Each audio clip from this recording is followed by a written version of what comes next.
Assalamu alaikum wa rahmatullahi wa barakatuh. Thank you so much for clicking on this video. Welcome to my YouTube channel. This is Lessons with Miss Fatma. Today, I will be talking about... Wait, before I get into that, please do subscribe, kindly share, comment down below, and hit that notification bell icon. walaalayaal ku soo dhawaada casharadeena waa qanaalka af ingiriiska af soomaaliga isku baro. soo dhawaada, subscribe-ka ha iga hilmaamina, share-ka ha iga hilmaamina. hay casharadeena galeena ku soo dhawaada haddana mar saddexaad baan leeyahay. Today we are going to read short stories and translate them in Somali. maanta walaalayaal sheekooyin gaaban baan ii akhrin. waxaa rabaa inaa ingiriiska akhriskiisi baratiin, markaas af Soomaalian iigu tafsiiri. The bee, shinnidi. Come here Lucy, kaale meeshaan Lucy. Lucy waa magac naageed. And listen, ona idhegeyso. What is in this flower? Maxaa ubaxan ku dhex jiro? Oh mother, Allah hooyo, it is a bee. waa shinni. I wonder how it got caught. waxaan la yaabsanahay see meesha ugu dhex dhegtay inside the flower, ubaxa gudihiisi. It went into the flower. flowerkii bay gashay for some honey, iyadoo malab raadsanayso. And maybe it went to sleep. markaas waxaa laga yaabaa inay seexatay. Then the flower closed it in. marka flowerku isku xiray, iyadoo shinnidu meesha malab ka dhex raadsanayso buu ku dhegay. The bee likes honey. shinnida waxay jeceshahay malab as we do, sida annaga u jecelnahay. But it does not like, laakiin ma ka hesho, to be closed in the flower. inay flowerka ay ku dhex rakato, ay ku dhex jirto, iyadoo ku dhex jirto flowerka is xiro. Shall we let it out Lucy? marka ma ka sii daanaa meesha Lucyey? Yes, haa. Then it can go to other flowers. markaas flower ubaxyada kale aadi and get honey. malab kale raadsani. A cold bear. xayawaankaas waa bear. bear qabow hayo. bear micneen. waa sound effect. hadalkaas micno ma laha. waa sida adigoo wax ku gubad xaax adigoo dhahda camal. It is getting cold. qabow bay noqonaysaa. Bear wuxuu u baahan yahay to get ready for winter, inuu si diyaariyo waqtiyaha qabowga. First, kow ahaan, he eats a lot. wax badan buu cunaa. Next, tan ku xigto, he finds a den.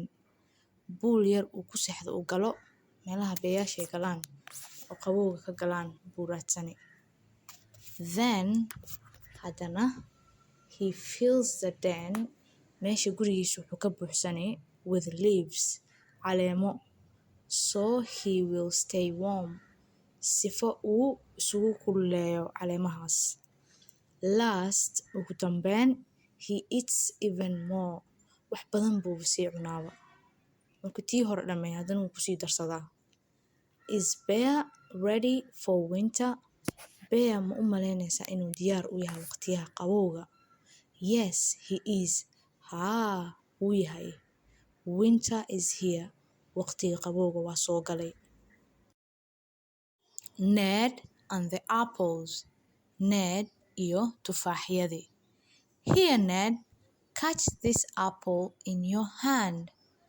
waa kana Ned, ku qabo tufaaxan gacantaada. No, I will catch it in my hat. maya, waxaan ku qabsanay koofiyadaydii. Now I have it. hadda waan haystaa. What a big apple it is. waaba tufaax weyn kan. Let us take it to mom. bal aan u geyno hooyo. Yes, haa, she likes it. waaba ka heshaaba. I will get her some more. Wax kalaanba ugu dari tufaaxyo kale. We will take them to her in my hat. Waxaan ugu geenaynaa hooyo tufaaxyadii iyagoo koofiyada ku jiraan. Here is a very big apple. Kan meeshaan waxaa yaalo tufaax weyn. We will give her this one too. Kana haddana iyada siinayna. My little kitty. Yaanyuurteydii yareed. This is my little kitty, Belle. Tan waa yaanyuurteydii yareed, Belle la dhaho. Her fur, tufteeda, is soft, way jilicsan tahay, and white, wayna caddahay. Her fur is soft and white. She is very pretty.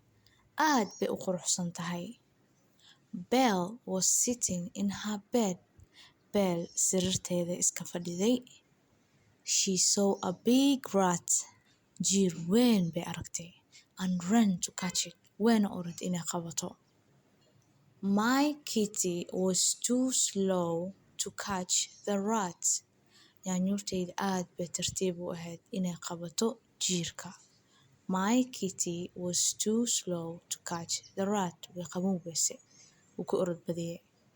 Belle sat on her bed again. Belle sariirteedii bay ku soo noqotay inay dhex fadhiisato. The rat ran past. Jiirkii wuxuu orday past the cat again. Wuu ku soo hor orday haddana. Making pizza. Sameyska pizza. We are making a pizza. Anaga waxaan sameynaynaa pizzo. First, kow ahaan, we make the dough. Cajiinti baan hagaajinaynaa. With flour, bur baan ku hagaajinaynaa. And eggs, iyo ukun. We flatten the dough. Cajiinti waan ballaarinaynaa.